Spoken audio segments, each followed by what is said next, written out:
Salut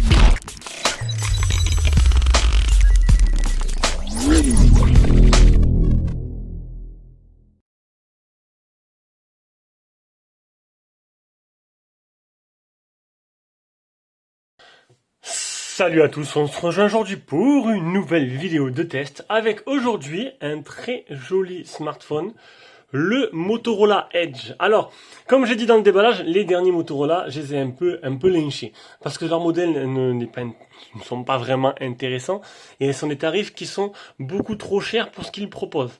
C'est vrai que j'ai pas trop kiffé hein, les derniers Motorola, je l'ai dit dans mes tests. Là, un Motorola Edge. Quand on m'a dit qu'on me l'a envoyé, donc déjà il vient en prêt grâce au Café du Geek, donc je vous invite à aller voir un peu leurs réseaux sociaux, c'est grâce à eux que j'ai ce téléphone là en prêt. Donc c'est un téléphone qui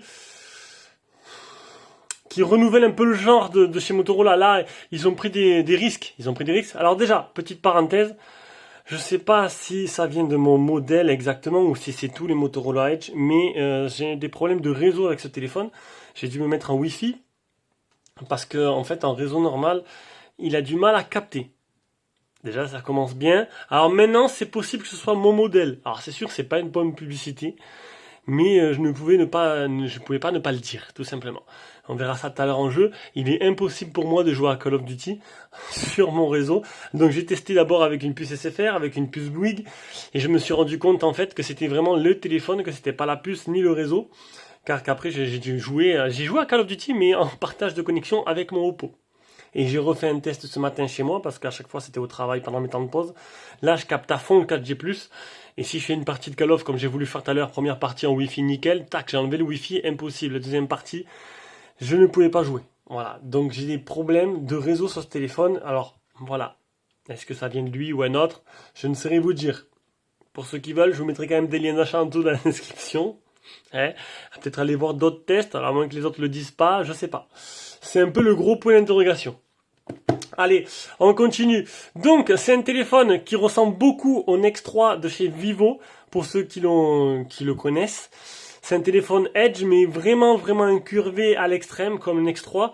Donc, c'est joli. Moi, les écrans incurvés, pour ceux qui me connaissent, ils savent que j'aime pas trop ça. Je préfère un écran tout plat ou légèrement incurvé comme mon Oppo. Voilà, là c'est vraiment trop incurvé et je trouve pas ça. Alors c'est agréable à l'œil, mais à l'utilisation c'est pas extraordinaire quoi. C'est pas top, c'est pas super ergonomique, c'est juste joli. Après c'est mon point de vue. Donc ce Motorola Edge, c'est un téléphone qui est vendu aux alentours entre 500 et 600 euros suivant là où vous allez l'acheter. Donc j'essaierai de vous mettre un lien. Donc 552 sur Amazon France. Apparemment ce iPhone il sera 500 euros. Bon, il n'y aura pas de ligne iPhone parce que je ne connais pas ce site tout simplement. Donc, alors on commence. Niveau caractéristiques, donc 71,1 de large sur 161,6 de long sur 9,3 mm d'épaisseur pour un poids de 188 grammes. Alors, niveau design, il n'y a rien à dire. Ils ont fait quelque chose qui est très joli, qui est assez léger en main, mais qui est, bon, tout en longueur. C'est un téléphone tout en longueur parce que, bon, le côté Edge, du coup, il n'y a pas trop de bornes, donc du coup, le téléphone, il a tendance à tirer vers la longueur. Malgré cela, on s'y habitue. Et Motorola a installé, vous allez voir dedans, pas mal de petites options pour que l'utilisation soit plus agréable. Il existe en deux couleurs, en noir et en bleu. Il est fait d'aluminium et de verre. Il a un écran de type AMOLED à l'avant en définition Full HD+, donc 2340 x 1080 et 95,36% ce que prend l'écran par rapport à la surface totale du téléphone. Il est protégé par un Gorilla Glass. Cet écran, par contre, c'est pas précisé de quel Gorilla Glass. C'est le 5, c'est le 4, le 6. Et un écran qui peut avoir un rafraîchissement d'écran jusqu'à 90 Hz. Vous aurez le choix entre le 60 et le 90. En dessous, on aura un type C, on aura le port jack, on aura le haut-parleur, ça c'est bien, ils n'ont pas fait l'impasse sur le port jack, pas besoin d'adaptateur type C. Dans le petit trou dans l'écran, on aura un appareil photo de 25 mégapixels avec une reconnaissance faciale. Alors reconnaissance faciale qui n'est pas des plus rapides, voilà, on peut le voir. Actuellement, c'est pas des plus rapides qu'on ait connu. Et au niveau des bords, mais du coup sur le côté il n'y a pas de bord. Il y a des bords très fins en haut et en bas. Ce qui fait un téléphone, c'est vrai, plutôt tape à l'œil, plutôt joli. Côté gauche, on n'a rien. Côté droit, on aura bouton power. Alors bouton power, on le voit juste là. Il est un peu avec voilà, des rainures. Et bouton volume plus moins. Au-dessus, on aura le tiroir SIM. Et voilà, on va ouvrir le tiroir SIM. Bien sûr, encore une fois, j'ai encore oublié le trombone. Voilà, je récupère le trombone. Alors, on aura ce tiroir SIM. Un tiroir SIM qui est monté à l'envers. Mais petite spécificité, vous allez voir, attendez. Voilà, il est monté à l'envers le tiroir SIM. Mais il y a un petit... J'ai reçu une notif, un petit loquet qui bloque la SIM pour pas qu'elle tombe. Donc une nano SIM, deux nano SIM ou une nano SIM carte SD. Et ce petit truc là, plutôt intéressant, qui est pas mal, qui permet de pas la perdre. Et ça c'est plutôt bien. Voilà, on remet la carte SIM. Mot de passe, ne demande pas. Si, voilà. Et on va continuer le test. Donc on continue, c'est un Snapdragon 765G dedans, donc un processeur qui est 5G tout simplement. Voilà, qui est un processeur qui est 5G, c'est un milieu de gamme de chez Snapdragon, qui marche plutôt bien, c'est celui-là que j'ai dans le Oppo. Alors, il n'y a pas besoin d'avoir la course à la puissance, hein. Moi, j'ai pas besoin d'avoir un 865 dans mon téléphone, un 765, ça me convient très bien, parce que tu as le plus puissant que tu auras le meilleur téléphone. Avec associé un Adreno 620 pour la partie graphique qui fera tourner tous les jeux, même en performance maximale. On le verra tout à l'heure, il existe en plusieurs versions, en 4 Go de RAM, 6 Go de RAM, et il n'y a que 128 de mémoire interne. La batterie 4500 mAh avec une charge rapide. Alors, charge rapide 18 watts. En gros, c'est pas une charge rapide, c'est une charge rapide, mais voilà, à l'ancienne. Alors que j'ai 65 watts sur le Oppo, que les derniers qui a même 30 watts minimum sur les Honor. La charge rapide 18 watts, ça fait du 2 heures, presque 3 heures, entre 2h30 et 3 heures pour le recharger à 100%. Ça commence, là franchement, ça fait un peu beaucoup. Là, moi j'ai tendance à mettre mon téléphone une demi-heure en charge max, il est à 100%. Là, faut le laisser plus de 2h30. C'est un peu dommage. Le Bluetooth 5.1 Android 10, il est certifié IP54. Donc ça, c'est plutôt bien. Il a des haut-parleurs stéréo du feu de Dieu. Franchement, c'est un truc exceptionnel. Le son, il est bien travaillé, associé à des vibrations et tout. Tu joues à Call of, ça pète dans tous les sens, c'est super agréable. Il est full 4G avec la bande 5G et c'est une 4G de catégorie 20. Donc voilà, je vous l'ai dit pour l'écran, un écran Edge, un écran qui n'a pas de film de protection dessus, un écran qui est vraiment très courbé, qui n'est pas des plus... Alors, voilà, il y aura les partisans des écrans Edge, d'autres non. Hop, c'est pas ça que je voulais allumer, c'est celui-là. Donc, il est agréable à utiliser, mais il y a des petits soucis. Hein, il y aura des petits soucis comme je vous montrais. Alors, je vous montrais tout à l'heure, donc un écran 10 touches, on va montrer après. Voilà, donc un écran de belle couleur, une belle luminosité. Bon, ben c'est du AMOLED. Hein. L'AMOLED, c'est ce qui se fait de mieux actuellement. Il est très réactif, il réagit bien, même en jeu, c'est agréable quand on peut jouer. Malgré cela, je vais vous montrer un truc. Alors, je vais essayer de vous montrer sur mon gestionnaire de page, par exemple. Voilà, je vais mettre une... Alors, on va essayer de mettre... On va mettre ça. Regardez, hop, c'est une conversation qui bidon. Vous avez vu, là, il y a la flèche de retour, là. Mais je peux pas cliquer dessus. Voilà, je peux pas. La zone tactile, alors je sais pas comment ça se fait, mais voilà, la zone tactile ne s'étend pas jusqu'à là. Donc je ne peux pas cliquer dessus, je peux pas faire de retour en arrière. C'est un détail, mais c'est voilà, je le précise. Malgré cela, ils ont incorporé un truc comme souvent dans des téléphones comme ça, qui permet de réduire la zone d'affichage, juste hop au devant. Du coup, tu auras des bandes sur chaque côté. Mais ça permet au moins de réduire la zone d'affichage et de pouvoir appuyer sur toute la zone tactile sur l'application. Donc l'écran, on va passer directement par ce logiciel. Hein, que vous en pensez? Allez, c'est parti. Alors on commence l'accéléromètre. Donc ça c'est les capteurs du téléphone, l'accéléromètre, le gyroscope, le champ magnétique, la boussole, le capteur de lumière et le capteur de proximité qui marche plutôt bien. Là-dessus, il n'y a pas de problème. Alors, Motorola, c'est une surcouche. Donc là, déjà, on est sur Android 10. Hein. On va bien aller vérifier pour vous montrer à propos du téléphone. On est bien sur une version d'Android 10. Alors, c'est un mi-chemin entre ce que fait OnePlus. Donc, c'est assez stock, mais il y a quand même pas mal de rajouts. Et des rajouts, c'est plutôt bien foutu. Franchement, c'est bien expliqué. Il y a tout qui est réuni là-dessus. Donc, dans Moto. Donc, dans ce que je me suis dit qu'on allait les voir ensemble. Donc, données du style. Alors, on a personnalisé. Donc, franchement, c'est vachement poussé en fait. On peut choisir plein de choses. Alors, je vous montre un style. Donc, police, forme, icône personnalisée, fond d'écran, disposition des icônes, animation, capteur d'empreinte. On a un onglet fond d'écran, un onglet disposition. Tu as les gestes moto, donc capture d'écran rapide, lampe express, capture d'écran 3 doigts, boîte à outils, lever pour couper le son, commande multimédia, lever pour déverrouiller. Voilà, lampe express. Ils expliquent à chaque fois, c'est bien vraiment bien foutu.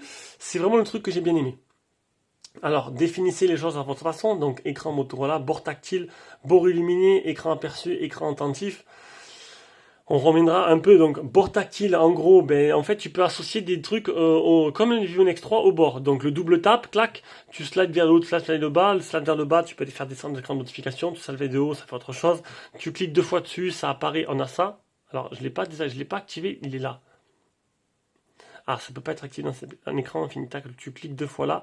La fonction écran infini n'est pas activée. Alors, j'ai désactivé en fait. Tu as comme sur Oppo, un petit volet de notification avec des raccourcis qui apparaît.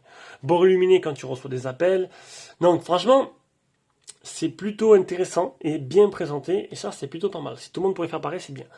Et on a un mode jeu avec un mode game time qui est compatible avec Call of Duty. En gros, quand tu mets en mode jeu, tu as 2 gâchettes virtuelles qui apparaissent là, comme le IQ, et ça te permet de paramétrer un L et un R. Donc tu es en train de jouer, donc la forme du téléphone n'est pas très adéquate. En gros, tu es en train de jouer et tu peux faire 2 gâchettes tactiles. En même temps que tu joues, il faut prendre le coup, mais ça te permet, par exemple, Call of, hop, et de viser ou de tirer ou de lancer une grenade. C'est vous qui associez exactement au bouton que vous voulez. Voilà, voilà. Sinon, dans l'ensemble, très fluide, aucun ralentissement, tout tourne très bien. On va directement passer aux captures d'écran. Allez, on commence. J'ai eu une mise à jour dès que je l'ai allumé. Alors, niveau Motorola, niveau mise à jour Motorola, c'est assez suivi. Je pense que c'est... Bon, j'avais vu un classement, ça fait partie du numéro 1 au niveau des mises à jour. C'est vrai que là-dessus, Motorola, ils font vraiment un effort de suivi de leur téléphone. Alors, l'Antutu 306 995. Le test de chauffe 37 degrés, 38 degrés.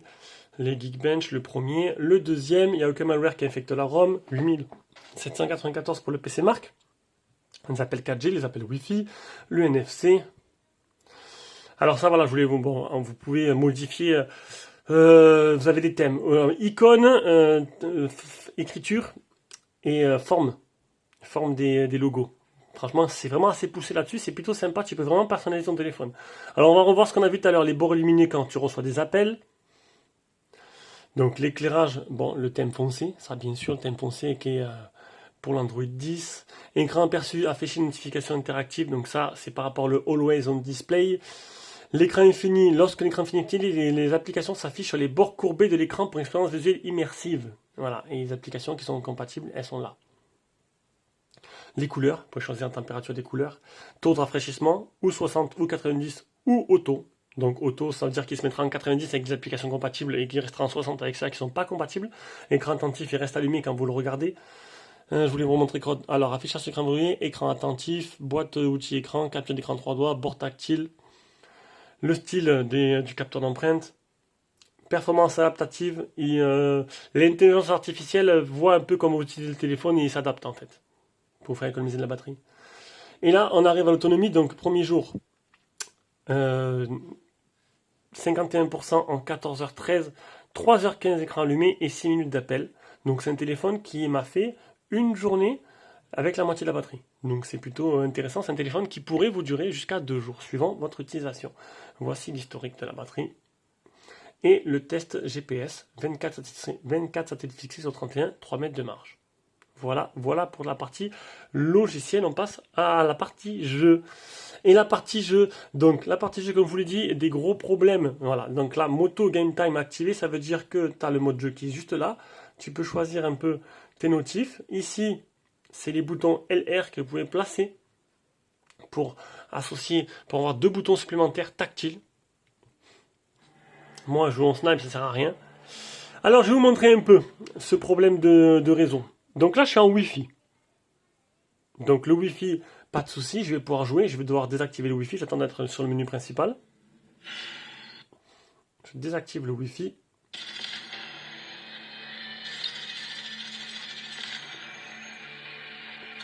Bon, je vais couper parce que et je reprendrai dans la partie. Donc déjà, premier bug, j'étais en stéréo avec un son magnifique. Je suis passé en mono. Ah, je suis passé de stéréo à mono. Donc, tant qu'on peut jouer pour l'instant... Ah voilà, je peux... Attendez. Là, j'ai fait une partie tout à l'heure. Bien sûr, ça va me faire mentir. Pour l'instant, ça marche. On va avancer. Je vais faire la partie, on va voir au moment où ça coupe. Bon, petit bilan là, enfin bilan non, parce qu'en fait j'ai pas fini mes tests. J'ai fait une partie, ça a marché. Alors je suis pas en Wi-Fi, je suis en 4G. Là je refais une partie, ça marche encore. Décidément, il a décidé de me contredire. Je n'ai vraiment pas pu jouer. Mais j'ai bien remarqué un truc, c'est que là je suis en mono. En fait le jeu se lance en stéréo. Il y a un bug qui se passe, il passe en mono. Chaque fois où j'ai eu ce problème de déconnexion, j'étais en stéréo. Est-ce que le fait que le son, parce que c'est vrai que quand tu joues à Call of, un petit rollback en direct, il y en a un petit là. Pas grand, mais un petit. Et c'est vrai qu'à chaque fois que ça m'est arrivé, j'étais en stéréo et impossible à jouer. Est-ce que le fait que le son soit vraiment fort, avec les vibrations et tout, ça ne pose pas de problème directement Voilà, c'est peut-être de là que ça vient. Donc je vais finir ma partie tranquillement. Là, ça marche. Voilà. Donc je suis en direct. Je fais du 11-0. C'est plutôt pas mal. Je vais essayer de relancer une partie hors caméra. Voir si j'arrive à ravoir le stéréo dessus. Parce que du coup, là, j'ai pas de stéréo du tout. Je joue sans stéréo. Voilà. Et puis je refais un bilan s'il faut là-dessus. Bon, après plusieurs tentatives, voilà, on a le même résultat. Donc le bilan, c'est que j'ai pas pu réussir à jouer durant les 3-4 jours de test que j'ai eu au travail. Voilà, impossible. Son stéréo, nickel. Hop, je lance la partie, tac tac, perte de connexion, reconnexion, ça marchait plus. J'ai dû me mettre en partage de connexion. Ce matin, j'ai fait une partie, juste avant de faire la vidéo, où j'étais en stéréo, pareil, ça marchait nickel. En Wi-Fi, hop, première partie Wi-Fi nickel, deuxième partie, j'ai pas pu jouer, ça n'a pas marché. Et là, comme par hasard, je vais faire la vidéo, j'ai fait 2 parties, ça marche. Par contre, le son, du coup, il est plus en stéréo, il est en mono. Donc, est-ce que c'est le fait que du coup tu captes moins et que vu que peut-être qu'il y a des problèmes de réseau, du coup, il passe en mono pour pas trop pomper de bande réseau, bande passante. Je sais plus trop, je sais pas trop quoi vous répondre à ça. Donc du coup là, j'ai pu faire 2 parties, mais en stéréo, ce qui du coup est complètement bidon parce qu'il y a un son démoniaque. Alors le rapport il est où? Est-ce que du coup il a mal à capter, du coup il se met en stéréo tout seul pour garder la bande passante pour le jeu, ou est-ce qu'il y a un bug et je sais plus, je sais pas. Pourtant le jeu il commence, il se lance en stéréo, pam, il y a un petit bug qui coupe le son, tac, il passe en mono. Difficile et compliqué tout ça. Bon allez, on passe à la suite. Et la suite c'est l'appareil photo. Donc après, niveau photo, les Motorola ça n'a jamais été très réputés pour être de très bonne qualité. Donc là, le menu appareil photo, donc là on change d'objectif, on a les petites vignettes ici. Le mode, alors je suis en mode 64, normalement il apparaît pas. Alors, mode photo, on a portrait, découpage, macro, filtre couleur, vision de nuit, cinémagraphe, panorama, ultra résolution, donc 64 mégapixels, filtre en direct, et en mode vidéo, macro, ralenti, accéléré, autocollant. Un mode photo où on aura mode HDR auto, flash, le retardateur, ça c'est mode photo animé ou pas, et mode auto ou mode manuel. Moi je vais laisser mode auto. Format de la photo, on aura le choix entre 4 tiers 16 neuvième ou 19,5 neuvième. Donc là, il me propose 16 neuvième en 12,1 mégapixels en recommandé. On revient en arrière. Mode ralenti qui peut aller jusqu'à 240 IPS. Le taille de la vidéo, vous avez le choix entre du 4K, du 60 fps en Full HD ou du 30 fps. Et après, ça descend en 720p aussi. Voilà pour les menus de l'appareil. Moi, j'ai laissé le petit filigrane Elia activé pour prendre des photos. Je vais maintenant vous mettre toutes les photos que j'ai prises et on reviendra juste après avec l'appareil photo frontal.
Allez, voilà, on se retrouve avec cet appareil photo frontal qui vous permettra d'avoir un petit aperçu de la qualité de la captation sonore. Captation sonore, je sais pas si ça se dit vraiment.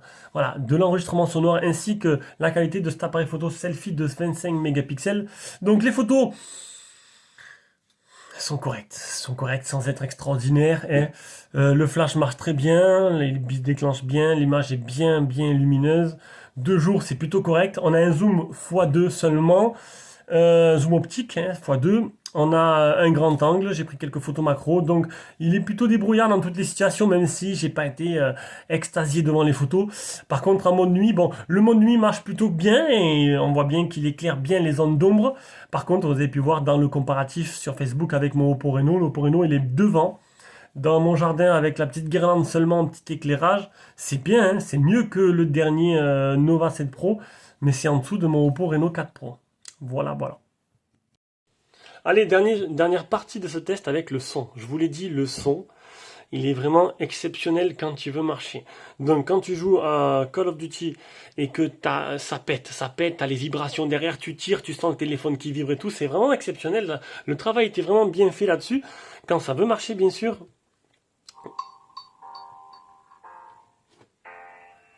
Allez. Là, il est en... Je pense que ce téléphone a un bug. Je pense qu'il y a un bug ou peut-être dû à la surchauffe parce qu'il est assez chaud là. C'est que là le son il est en mono. Il s'est lancé en mono, il est même pas en stéréo. C'est une vraie blague. Alors, ils ont peut-être pas fini le téléphone. J'espère qu'une mise à jour va régler ça. Je vais relancer YouTube. J'essaie de vous faire écouter le son, mais là pour l'instant ça ne veut pas. Ah voilà.